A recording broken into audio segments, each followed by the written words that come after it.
एक महत्त्वाची बातमी आहे। मुंबई विद्यापीठ सिनेट निवडणुकीमध्ये युवा सेनेचा डंका पाहायला मिळतोय, कारण युवा सेनेचे 5 उमेदवार विजयी झालेले आहेत। राखीव गटातील युवा सेनेचे 5 उमेदवार हे विजयी झाले।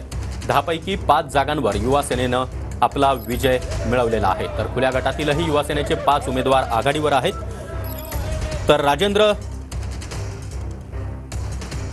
माफकरा, युवा सेनेचे शीतल शेठ, मयूर पांचाळ, त्याचबरोबर धनराज कोहचडे, शशिकांत झोरे हे आता विजयी झालेले आहेत, तर स्नेहा गवळी या देखील विजयी झालेल्या आहेत। आणि युवा सेनेचे प्रदीप सावंत, मिलिंद साटम, परम यादव, अल्पेश भोईर आणि किसन सामंत हे आघाडीवर असल्याची माहिती मिळते आहे। आणि या संदर्भात अधिक माहिती देण्यासाठी आमचे प्रतिनिधी निवृत्ती बाबर आपल्यासोबत आहेत। निवृत्ती, सिनेट निवडणुकीमध्ये युवा सेनेचा डंका।